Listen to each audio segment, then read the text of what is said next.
For a very brief 5-day window between the 20th and 24th of February 2025, the world's most reclusive country, North Korea, opened itself up again to the first Western tourist to the country in more than 5 years. For its entire existence, North Korea has generally tended towards heavy isolationism, but then when the COVID-19 pandemic struck in early 2020, it sent North Korea's isolationism into overdrive. The country was the very first one in the world to completely seal their borders off from the outside world at the onset of the pandemic on the 21st of January 2020, and then they never allowed any Westerners to visit the country again for more than half a decade, until this recently unprecedented trip in February, where they allowed just 13 Westerners to enter the country again on a strictly controlled, limited, and guided tour of the city of Rason, in the very far northeast corner of North Korea that's just across from the tri-point border with Russia and China. No Americans were a part of the tour group, and instead, the travelers were made up of visitors hailing from the UK, Canada, Australia, New Zealand, Germany, Austria, France, Italy, and Greece, who all crossed over into North Korea by land across the border from China. Many of the Westerners who visited North Korea during this brief trip have since uploaded videos of their experiences here on YouTube that I strongly recommend you view later, many of which have since racked up millions of views. But just as North Korea barely cracked open the door to Western tourists again after more than 5 years, allowing only a handful of people to visit just a single city right across the border from China, they slammed the door shut again just a couple of weeks later, and announced another indefinite end to Western tourism in early March, returning right back to the hyper-strict isolationism of the past 5 years, with hardly anybody from the outside world welcome to enter. As of this video's production, the North Korean government has made no further announcements or clarifications on when Westerners may be allowed to return back to the country, if ever. And at the moment, the only foreign nationality that's actually allowed to enter into the Hermit Kingdom at all are Russians, owing to the increasingly close geopolitical relationship between the Russian and North Korean governments. In February of 2024, North Korea began allowing Russian citizens to visit the country as tourists, representing the first and so far basically only foreign tourists who've been welcomed to the country since early 2020. But the numbers of Russians who've actually visited North Korea since then have been extremely low. Fewer than 900 Russians decided to actually visit North Korea throughout 2024, even though every Russian theoretically could, and those numbers don't appear to be increasing this year in 2025 either. So basically, hardly anyone at all has visited North Korea since January of 2020, and there's no clear timeline right now for when anyone other than Russians might be welcomed back again. Which is all extremely bizarre when you also consider just how much effort the North Koreans have recently put into actually trying to attract tourists to the country. It's believed that North Korea has recently invested billions of dollars into revamping their tourism sector since they closed the country down in 2020, in an apparent hope to attract huge numbers of tourists once they finally begin reopening themselves again. The regime has recently put great efforts with their limited resources into building out a brand new large-scale ski resort at Samjian just across the border from China, complete with a brand new airport and train station located directly nearby, along with a separate and massive, sprawling new beach resort on the country's east coast at Wonsan, built across a 5-kilometer-long stretch of beach with about 150 separate hotels and numerous restaurants and attractions that has been estimated to now be the largest single-owner beach resort on the entire planet. Tourism has always been attractive in North Korea because it's one of the few ways that the country can actually legally acquire desperately needed foreign currencies like dollars, euros, and yuan, since tourism is one of the few sectors that the overwhelming sanctions imposed on North Korea by the UN have never touched.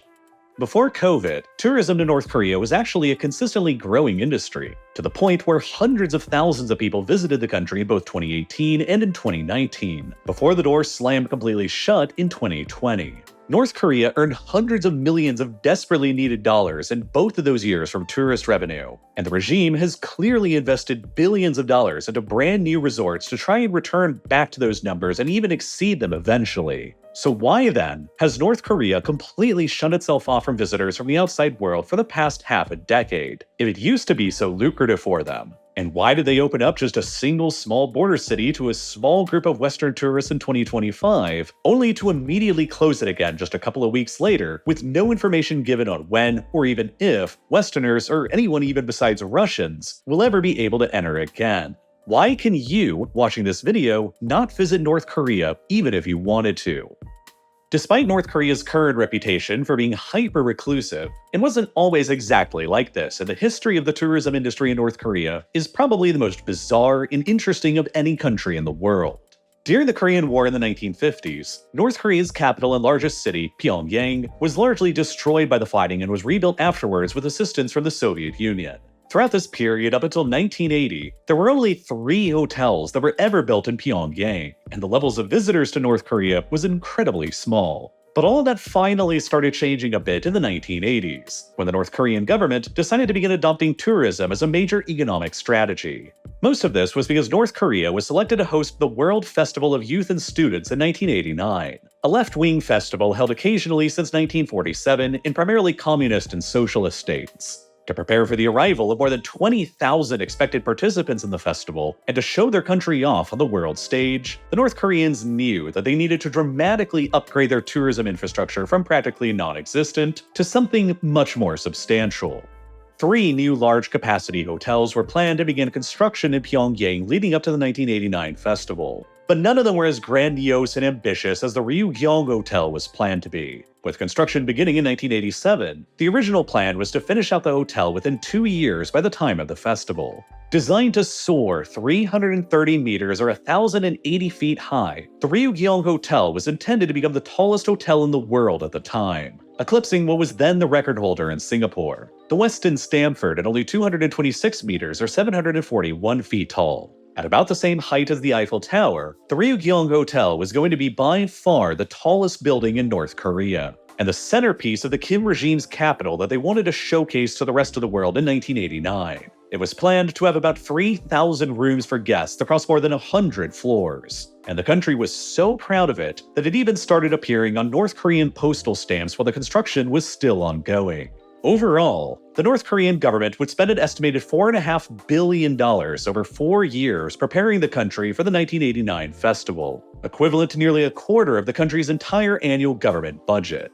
But when the World Festival of Youth and Students arrived in 1989, the ambitious Ryugyong Hotel in particular was still nowhere near to being completed. Nonetheless, 22,000 people from 177 countries from around the world attended the festival hosted in Pyongyang, including 100 citizens from the United States, marking the largest internationally attended festival to ever be hosted in North Korea. With the centerpiece Ryugyong Hotel unfinished, however, the plan was updated after the festival to finish the building by the time of Kim Il-sung's 80th birthday in 1992, the founder of North Korea and the country's reigning Kim dynasty. However, North Korea ended up entering into the worst economic crisis in its entire history shortly afterwards in 1991 after the Soviet Union collapsed. The Soviet Union was always North Korea's primary source of foreign aid and trade, and so its sudden collapse threw North Korea into a deep recession that saw the economy collapse by 25% in the early 1990s. By 1992, construction on the Ryugyong Hotel had advanced far enough to top the building out at its final intended architectural height of 330 meters. But the economic crisis that was by then enveloping the country forced the remaining construction to halt, leaving behind a colossal unfinished concrete skeleton without any windows, fixtures, or fittings that dominated the Pyongyang skyline. At the time, there were newspapers in Japan that estimated the North Korean government had already spent about $750 million on the building's construction, or about 2% of North Korea's total GDP at the time. Rather than becoming the centerpiece attraction in Pyongyang and the tallest hotel in the world like North Korea originally intended, the Ryugyong Hotel instead became the tallest abandoned building in the world for decades, and a towering monument to North Korea's economic and financial problems instead. Despite the imagined completed building initially appearing on North Korea's postage stamps, the government would later begin manipulating official photographs of Pyongyang by removing the unfinished concrete eyesore from the skyline entirely, while government-printed maps of Pyongyang simply deleted the building from existence, despite the fact that it still utterly dominated Pyongyang's skyline. For the next 16 years after 1992, the hollow concrete shell of the Ryugyong Hotel haunted the Pyongyang skyline until 2008, when an Egyptian construction company called Orascom entered into a deal with the North Korean government to finally finish it out. By then, the North Korean plan under the new leader, Kim Jong-il, was to finish the building by the time of then-deceased Kim Il-sung's 100th birthday in 2012.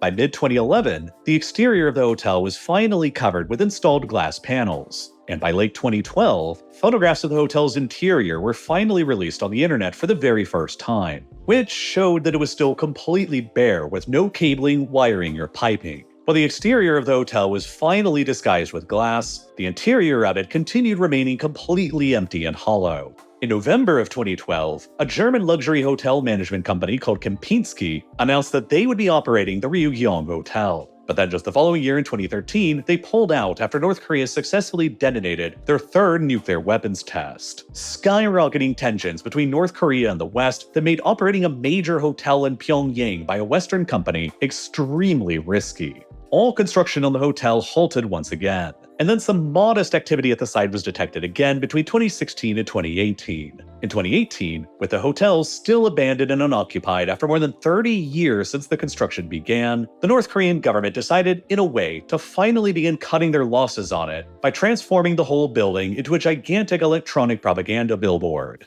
One of the entire sides of the building was covered in a massive LED light display that prominently displays propaganda animations and films and the waving North Korean flag that dominates the skyline at night, making it one of, if not the, largest LED billboards on the planet. Still ultimately abandoned all this time later now, nearly 40 years later after construction first began, and still dominating Pyongyang's skyline, there has never been a single guest who's ever paid to spend one night in the Ryugyong Hotel, which has earned it the infamous nickname in the international press as North Korea's Hotel of Doom. But it's far from North Korea's only failed tourism project that's been left to rot away today. Beginning in 1998, the North Korean government began specifically allowing South Korean tourists to visit a small area just across the border around Mount Kumgang, which began steadily being developed into a mountain and beach resort area jointly by both North Korean and South Korean developers. Eventually, in 2002, the North Korean government carved out a dedicated and separate administrative area in this region out of the Gangwon province that they called the Mount Kumgang Tourist Region. South Korean tourists were initially welcomed to this special zone in the north by boat at first, and then later by bus after a new road was built to it through the heavily militarized border region. The South Korean company that was tasked with developing the Mount Kumgang tourist region was a branch of the Hyundai Corporation called Hyundai Asan. They built multiple hotels, ski resorts, and golf courses in the region, and most notably, they also introduced the world's first ever floating hotel to Mount Kumgang as the resort's flagship property as well, which all on its own is an incredibly bizarre story. What would eventually become known as the Hotel Haegeumgang in North Korea in the 2000s originally began life as the 5-star Four Seasons Barrier Reef Resort in the late 1980s, the world's first ever floating hotel built over Australia's Great Barrier Reef about 70 kilometers off of the Australian coast. At a cost of about $45 million, or more than $100 million adjusted for inflation to today's money, the world's first ever floating hotel began construction in 1986 in Singapore, and was then hauled out to the Great Barrier Reef by a heavy lift ship and opened up for business in 1988. However, it wouldn't end up lasting very long here. While the hotel's creators envisioned it as a diving and snorkeling paradise within the Great Barrier Reef, it was immediately beset by a host of unforeseen problems. The only way to get out to the hotel was by boat or helicopter, while frequent bad weather in the region prevented either from being able to move for long stretches of time, stranding guests at the hotel until the weather had passed. It also just turned out that there wasn't really that much else to do at the hotel other than dive or snorkel, which got old faster than the creators had anticipated. A cyclone hit the hotel just a week after it opened, permanently damaging the freshwater pool that was a part of the resort, while a significant ammunition dump left over from the Second World War was also quickly discovered just a couple of miles away from the hotel, which began scaring people away. So within just a year from opening, the hotel was already in dire financial straits, and so it was sold to another company in Vietnam in 1989 that relocated it about 3,400 miles northward to Ho Chi Minh City, where it became that city's first 5-star hotel and initially a great financial success. It was renamed to the Saigon Floating Hotel and stayed moored in the Saigon River for nearly another decade, until it once again began running into financial difficulties in 1998 and was forced to shut down. The original plan at the time was to just dismantle the structure, but this was also the exact same year that the North Koreans opened up the Mount Kumgang tourist region to large-scale tourism from South Korea. Hyundai Asan, who was building out the resort area, discovered that the floating hotel in Vietnam had just shut down, and decided that buying it and towing it from Vietnam to North Korea was going to be cheaper and easier than starting a brand new construction project in North Korea from scratch. So, Hyundai Asan then bought the floating hotel for around $18 million, just 40% of its original construction price, towed it back to where it was built in Singapore for repairs and renovations, and then towed it up to the Mount Kumgang tourist region in North Korea to begin its third and most bizarre final phase of life. For a long time, the Mount Kumgang resort area was the most successful attempt at tourism that North Korea has so far ever managed to accomplish. Over a 10-year period between 1998 and 2008, nearly 2 million South Korean tourists came to visit the resort, fewer than the 4.9 million visitors that North Korea initially wanted to come by 2004, but still a large number of people who came that injected a large amount of foreign currency into the North Korean economy, since they forbade the use of North Korea's currency at the resort and mandated that everyone who visited it spend only US dollars or Chinese yuan. It was all going fairly well until it suddenly wasn't. In July of 2008, a 53-year-old South Korean woman who was visiting the Mount Kumgang resort, named Park Wang-ja, was shot twice and killed by a North Korean soldier. North Korea claimed that she had wandered off from the resort area and entered into an off-limits military area, and that she ignored multiple warnings to turn around and was shot at while running. South Korea requested a joint inquiry into the nature of her death, which North Korea rejected. Later forensic testing conducted on Park's body in South Korea suggested that she was either standing still or was walking very slowly when she was shot and killed by the North Korean soldier, directly contradicting the North's characterization of events.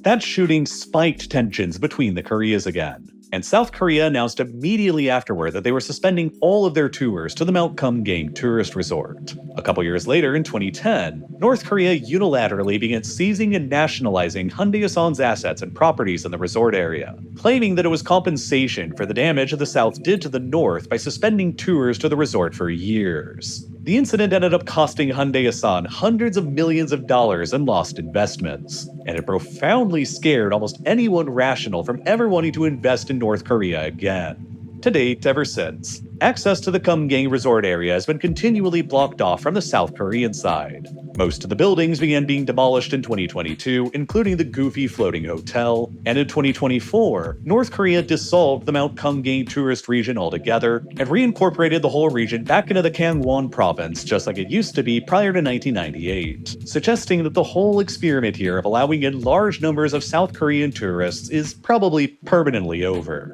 Tourism in North Korea, in general, was pursued slowly and haphazardly under the first two rulers of the Kim dynasty, Kim Il-sung and his son Kim Jong-il. But after Kim Jong-il died in 2011 and his son took over, Kim Jong-un, he initially began pursuing a radically different approach. Educated abroad in the West in Switzerland, Kim Jong-un declared a new policy for North Korea called Byungjin in 2013, which called for simultaneously advancing the country's nuclear weapons capabilities with further economic development too, and with tourism remaining one of the very few industries not subjected to the UN's international sanctions on North Korea related to their nuclear weapons program. Kim Jong-un decided to try and return back towards the tourism strategy again, to try and attain that needed economic development and to acquire hard foreign currencies. Through the rest of the 2010s, Kim Jong-un commissioned multiple major tourist projects across the country, including a new airport, skating and amusement parks, a new dolphinarium in the capital Pyongyang, a new hot spring cultural recreation center at Yangdok, and the first public North Korean ski resort at Masakryong, complete with a retired Austrian gondola lift that was provided to them by China, who uniquely interpreted that the international sanctions on North Korea excluded ski equipment from the banned luxury category. Largest of all, Kim also began the construction of the massive Wonsan Kalma luxury beach resort in 2014 as well. Initially planned to be opened by 2019 and currently scheduled to be finally open soon over the summer of 2025. In all, Kim Jong-un is believed to have invested an estimated $7.8 billion into renovating the country's hotels and building up new tourism amenities since he took over power. An astonishing fortune for North Korea that's equivalent to about 1/4 of the nation's annual GDP. And to an extent, Kim's tourism strategy was just starting to work out and pay back dividends before everything shut down during the COVID-19 pandemic. Appealing primarily to the Chinese tourist market, which was beginning to grow rapidly in the 2010s alongside China's economic ascendancy, roughly 100,000 tourists visited North Korea in 2014. 95% of all those tourists were Chinese, meaning that only around 5,000 non-Chinese tourists visited North Korea throughout that year, a pattern that would generally hold steady for years. North Korea is believed to have earned around $44 million in tourism income from those 100,000 visitors in 2014. And the numbers of visitors and cash earned remained roughly the same in 2015, 2016, and in 2017 as well.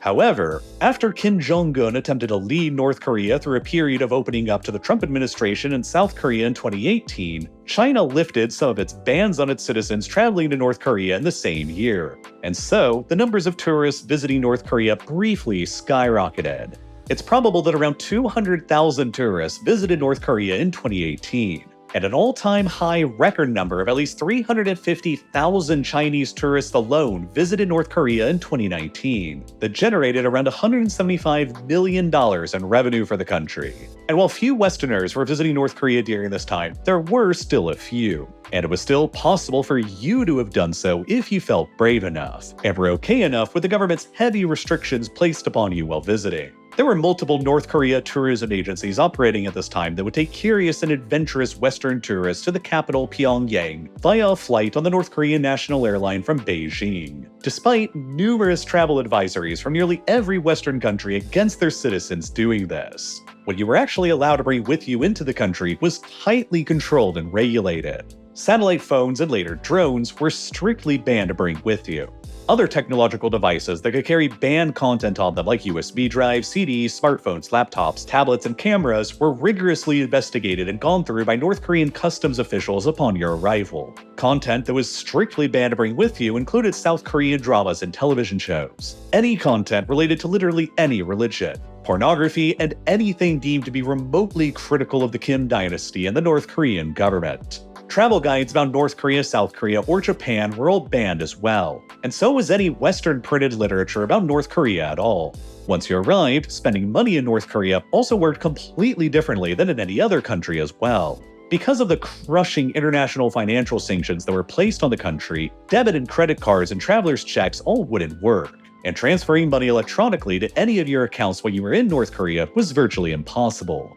This meant that you couldn't use any ATMs while you were in North Korea. So, you needed to bring all the money you wanted to spend there in physical currency. Interestingly, North Korea also banned every tourist who visited the country from actually using the North Korean currency. Everybody who visited the country was only allowed to spend foreign currencies like euros, dollars, or yuan, so that North Korea could build up their foreign currency reserves. Once you arrived in Pyongyang, you were assigned a personal North Korean tour guide who would shadow you everywhere you went, and only take you where you were supposed to go and show you what you were supposed to see. They also had the job of making sure that you, as a guest, never stepped remotely out of line while visiting. The Swedish diplomatic mission to North Korea represents most other Western country citizens while they're in North Korea, and they've consistently advised that there is very little tolerance for tourists who display what the government deems to be disruptive behaviors. Talking to North Korean citizens or wandering off without explicit permission from your assigned tour guide, or taking photos of areas without their permission is often considered by the government to be spying,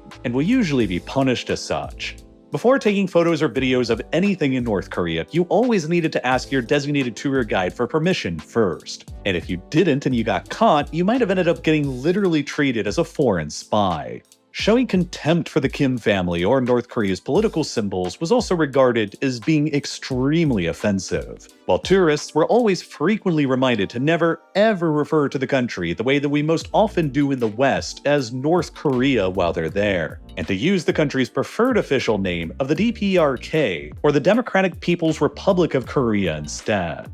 And there were many, many horror stories of specifically American tourists visiting North Korea throughout the years that got any number of these restrictions wrong and faced the regime's wrath. Some of the most notable recent examples included people like Evan Hunziker, who back over the summer of 1996 was in China on the North Korean border and drinking alcohol. While intoxicated, he was allegedly dared by a supposed friend to swim across the Yalu River into North Korea, which he did. Once on the other side, he was promptly arrested by North Korean border guards, and he became the first American civilian to be formally charged with espionage by North Korea since the end of the Korean War, a charge that could have given him the death penalty. He ultimately spent 3 months in North Korean custody before being released through negotiation efforts. In January of 2010, an American Christian missionary named Ajalon Gomez decided that he was going to try and enter North Korea in order to spread his faith. He initially tried to cross the border from South Korea through the DMZ, but quickly found out that that just wasn't going to be possible.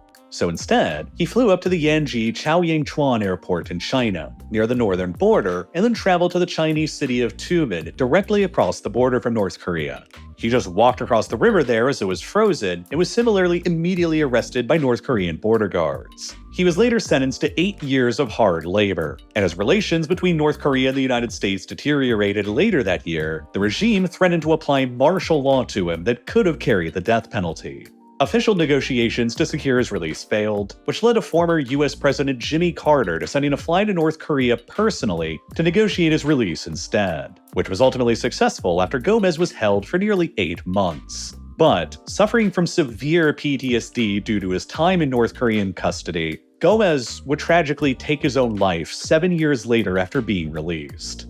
In May of 2014, an American named Jeffrey Edward Fowl was legally visiting North Korea as a tourist. But while he was visiting the northern Korean port city of Cheongjin on his tour, he deliberately left behind a Korean-language Bible in the bathroom of the Cheongjin Sailors Club, violating North Korea's extremely strict laws on religious proselytism. A staff member later discovered the Bible and handed it over to the authorities. So when Fowl was back at the international airport in Pyongyang just about to leave the country with his tour group, authorities approached and arrested him. He was then held in North Korean custody for the next 5 months before his release was successfully negotiated by Sweden. And then, just a couple years later, came the most public and infamous visit to North Korea by a tourist from the United States.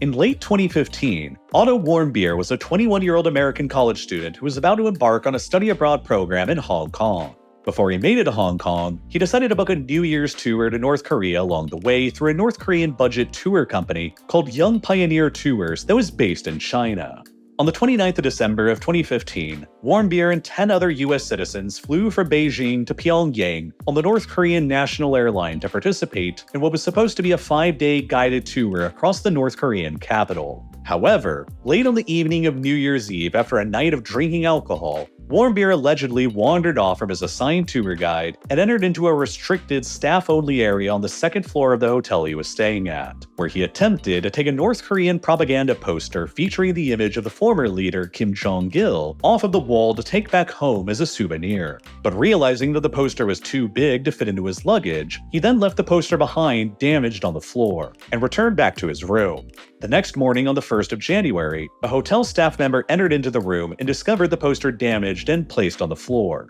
and interpreted it as a deliberate subversive act to tear the poster down. The following day on the 2nd, while Warmbier and his tour group were at the airport in Pyongyang all about to leave back to Beijing, North Korean police approached his group, tapped Warmbier on the shoulder, and then led him away. The rest of his group would never see him again, and the rest of them were allowed to leave on the plane without any further incident. North Korea later said that Warmbier had been detained for committing a hostile action against the state. And then several weeks later, he appeared in a North Korean press conference and read from a prepared statement, in which he confessed to attempting to steal the propaganda poster from his hotel at the behest of a Methodist church in his hometown that was allegedly allied with the CIA. During a very brief public 1-hour trial in March, a North Korean court found Warmbier guilty of the crime of subversion and sentenced him to 15 years of hard labor in a prison camp, despite his pleas for mercy and the US government's request for his release. Eventually, 17 months after Warmbier was arrested and imprisoned, in June of 2017, the new Trump administration announced that they had finally managed to secure his release. North Korean officials claimed that shortly after his sentencing, Warmbier was given a sleeping pill which sent him into a coma, and that he had contracted foodborne botulism. When he was handed back over to American authorities, he was trapped in a vegetative comatose state that the North Korean authorities claimed he'd been stuck in for more than a year since April of 2016. American doctors found no evidence for botulism in Warmbier and no evidence of physical abuse or torture either. But brain scans did reveal that he had suffered extensive loss of tissue throughout his brain, indicating that a cardiopulmonary event had taken place that caused his brain to be momentarily deprived of oxygen, possibly triggered by a cardiac arrest. 6 days later, after Otto Warmbier was released, his parents requested that his feeding tube be removed, and he died shortly afterwards, triggering a sharp diplomatic response by the United States. The US State Department decided after the Otto Warmbier incident to ban the validity of US passports for any travel to North Korea, meaning that since September of 2017 to the present day, US passports have not been valid for travel to North Korea unless given special validation beforehand. meaning that even if you still wanted to visit North Korea as a US citizen for some reason, it's been basically impossible for you to do so since 2017. And then after the COVID-19 pandemic began, it's almost been impossible for anyone else to ever visit either. Even before COVID began, though, North Korea was already starting to show increasingly isolationist tendencies as world events were changing the regime's calculus on allowing guests in. The failure of Kim Jong-un and Donald Trump's summit in Hanoi in 2019 destroyed any chance of the sanctions on North Korea being lifted anytime soon, which sent the regime into a much more hardline isolationist stance. It was noted that at many of the hotels for international tourists in Pyongyang in 2019, the government began installing special screens to the windows of high-story rooms that obscured the views of anything going on in the city below. While at the Juche Tower in central Pyongyang, one of North Korea's greatest monuments, a ban on photography from the tower's viewing platform located just beneath the torch was imposed to further block out any outside views into the city's life. And then, of course, came the start of the COVID-19 pandemic in early 2020, which supercharged North Korea's growing isolationism from the outside world even further. Just as the tourism numbers were starting to sort of boom in North Korea with large numbers of Chinese tourist arrivals in 2018 and 2019, the country completely sealed off their borders to everyone from the outside world beginning on the 21st of January 2020. And with only very limited and few exceptions, they've kept them completely shut ever since. Nonetheless, North Korea did begin making preparations for a return back to large-scale tourism again in 2022, just a couple years into their full-on self-imposed isolation. Kim Jong-un personally visited the long-abandoned Mount Kumgang resort just across the border from South Korea, and heavily criticized the state of disrepair that the resort's facilities had found themselves in. He ordered sweeping demolitions across the resort, including of the strange floating hotel that had been by then abandoned for the past 14 years, and for new, modern facilities to take their place. Though to date, no new construction has been spotted by satellites here. A resumption of work on the Wonsan Kalma Beach Resort and other resorts were also ordered in early 2022 to prepare the country for its eventual reopening to tourism. But North Korea could have never predicted then that a much more financially lucrative door was about to open for them that also didn't involve any of the risks associated with tourists spreading intellectual contagion to the North Korean public. Russia's war in Ukraine and the Russian war machine's insatiable need for materials and soldiers. To put the scale of this new opportunity into perspective for you, remember that North Korea probably earned around $175 million from Chinese tourism in 2019, its highest ever pull from the tourism industry to the country. But just in the past couple of years since 2023 though, when North Korea began selling artillery shells, missiles, ammunition, and other material to Russia, they've probably earned as much as $5.5 billion doing that. A huge economic windfall equal to nearly 1/5 of the country's entire GDP, and more than 31 times what they earned from Chinese tourism across 2019. Escalating things even further in 2024, North Korea began sending thousands of their own soldiers to Russia to fight against the Ukrainians on the battlefield, effectively as state-sponsored mercenaries, which has been projected to earn the North Korean government another $572 million a year in revenue. Still much more on its own than they were ever receiving from tourism. And beyond the monetary compensation, Russia has further rewarded North Korea for their assistance against Ukraine in multiple other ways as well, including by sharing advanced military technologies and assisting with North Korea's missile program, diplomatically supporting North Korea at the United Nations and voting against further sanctions, and even signing a new military alliance pact in 2024 that now legally binds Russia to militarily support North Korea in the event of a foreign attack. Thus, even though North Korea continued walling itself off to tourists from anywhere else, it started making geopolitical sense for them to begin allowing Russian tourists into the country starting in 2024, following the radically shifted relationship, making the Russians the first outsiders welcomed to the country in more than 4 years. Nonetheless, the Russian tourists to the country have been faced with the same kinds of restrictions that tourists to North Korea were always faced with beforehand. They're limited to guided tours that only show them what the regime wants to be shown, and are generally restricted to just Pyongyang and limited tourist resorts across the country. And their numbers, by all accounts, have fallen well below North Korea's expectations, with only 880 Russian tourist arrivals to the country throughout all of 2024, barely enough to even register on a macroeconomic scale. This whole time, though, North Korea was preparing their limited experiment to begin accepting Western tourists to the country again, too. They had set up a small, special economic zone called Rason in the far northeast of the country, just across the border from China and Russia, that they would open up to very limited numbers of tourists from the West, a very small peek through the window into North Korea. The single tour that made it, that included 13 Westerners who visited North Korea in early 2025, was entirely restricted to being just within this small zone around Rason. And North Korea's decision to end the tours immediately afterwards probably rests on two key problems that North Korea has with welcoming tourists back to the country now that they didn't really used to have prior to the COVID-19 pandemic. The first issue is that social media today is way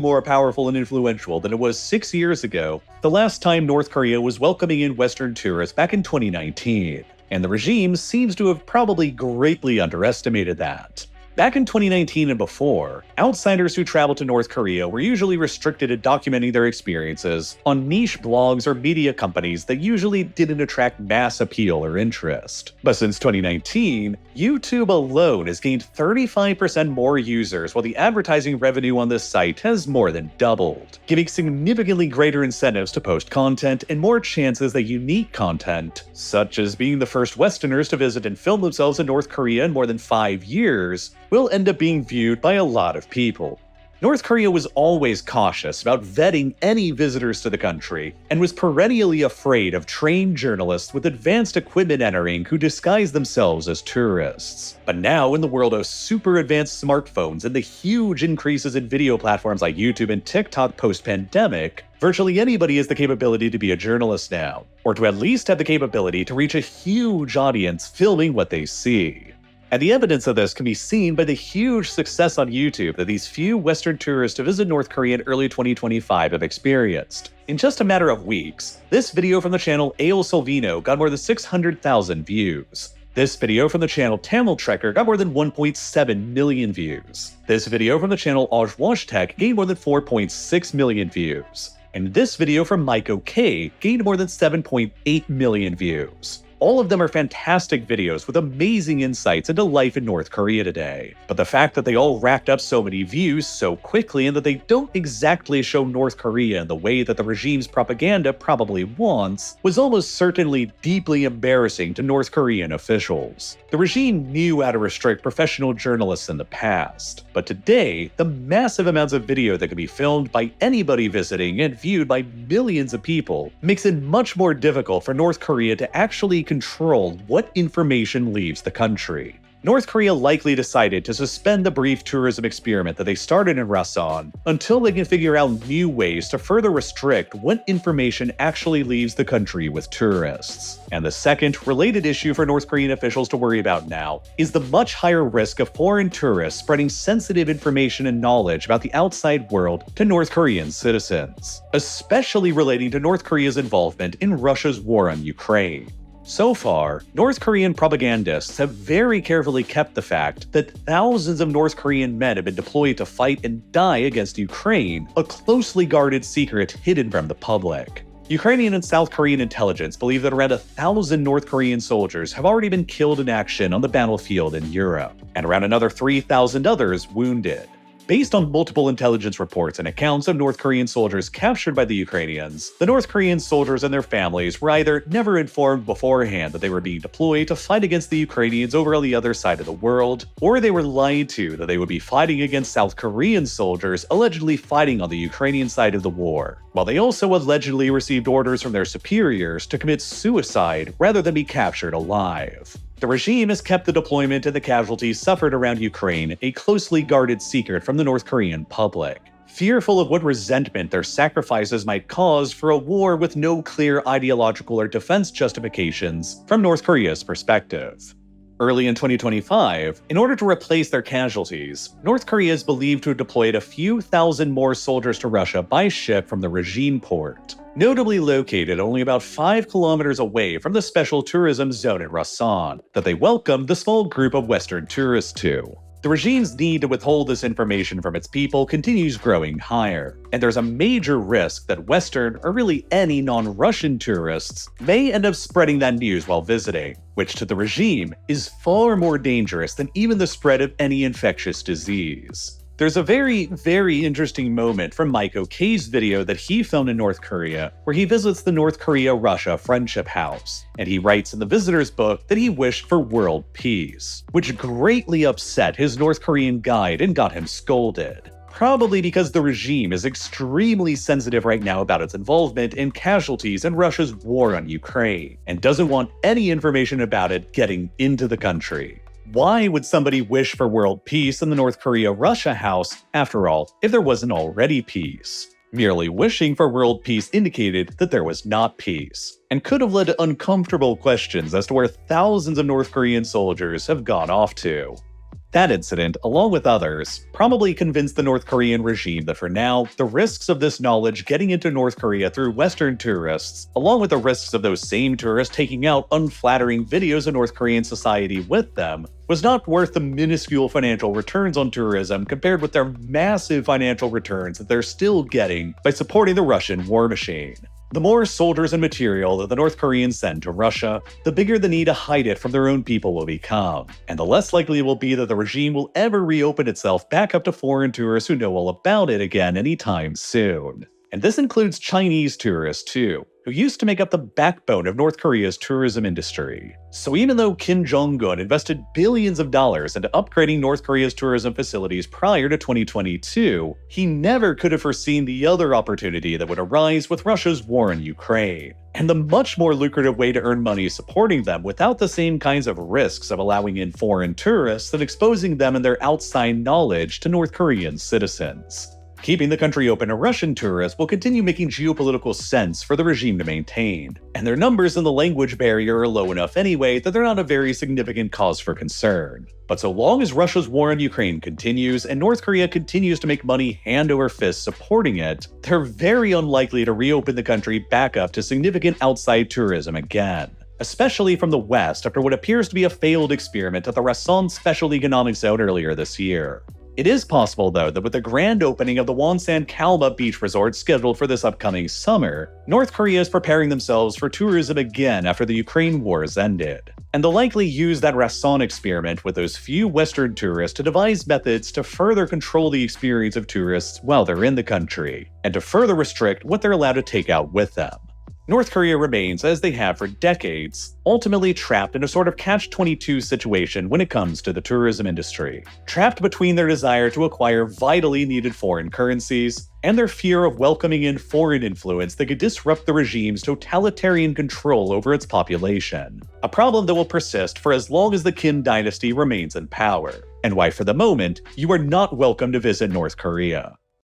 Like a lot of stuff going on in the world right now, though, this situation with tourism to North Korea is very much in a state of flux, and can change again at almost any moment. Since he returned back to the White House, Donald Trump has said that American communication with North Korea is ongoing, and that he plans to reach out to Kim Jong-un again at some point, setting the stage for another round of negotiations between the US and North Korea soon, where Kim could try and use North Korea's tourism potential and its support of Russia's war in Ukraine as points of leverage. It wasn't that long ago, back in 2018 after all, where, during a speech, Trump praised North Korea's great beaches and potential for condos and hotels. And with Trump back in office again today, there's almost no end to the extent of global chaos being caused and no limit to what's possible. Every month that's happening right now seems to have more major historical events crammed into them than entire years did in the 2000s and 2010s. And I love to dive deep into this new chaotic world of global geopolitics in my series War Room.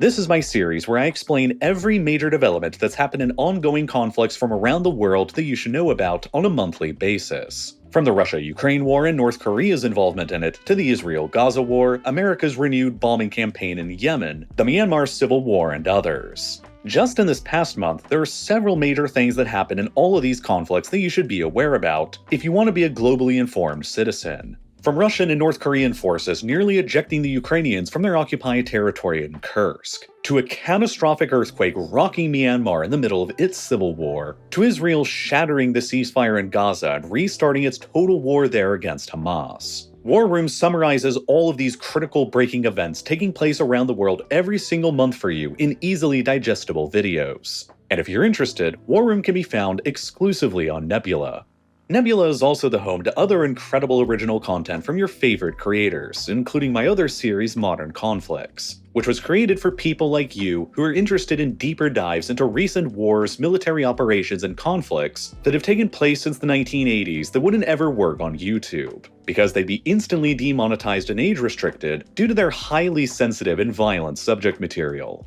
I've been uploading one new Modern Conflicts episode per month to Nebula for more than 4 years now, which means that there's currently nearly 50 episodes in this series that you can only find on Nebula, with new episodes still coming out every single month, including this episode that covers the entire modern history of violence and fighting between North Korea and South Korea in the 21st century, and this episode that dives deeper into Ukraine's invasion of Kursk that precipitated North Korea's direct military involvement there later. Nebula is my own independent creator-owned streaming platform that's co-owned by myself and hundreds of other independent creators. There's no studio executives who decide what gets the green light, and there's no advertisements either, which is what enables me to create content that I actually want to create, like Modern Conflicts and War Room there, without fear of being censored, demonetized, or age-restricted like on YouTube. And beyond myself, it's a streaming site for hundreds of other independent creators to make the projects that they're excited about too, with as few barriers between you and us as possible.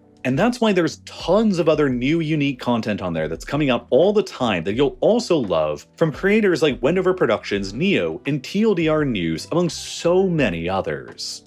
I also know that there's a lot of streaming platforms out there right now and you don't want to get stuck with another monthly cost to keep track of. But I also know that if you watch this through all the way to the end, there is so much content on Nebula that you'll love as well, and so much more coming out with every new month, that you could consider a lifetime membership to Nebula instead. You just pay once, and then you'll get lifetime access to everything that I and hundreds of other creators will ever produce on Nebula for as long as we both last, and you'll never have to worry about a recurring subscription or ads ever again. That's the best way possible to support what I'm doing here on Real Life Lore. But even if you'd rather not make that large of an upfront commitment, you can still help support me by signing up for a yearly or monthly subscription to Nebula as well, which you can get for a fantastic deal with 40% off by scanning the QR code or clicking the button here on your screen right now, or by following the link that's down below in the description. Any of which will get you access to everything on Nebula for the very low price of just $3 per month.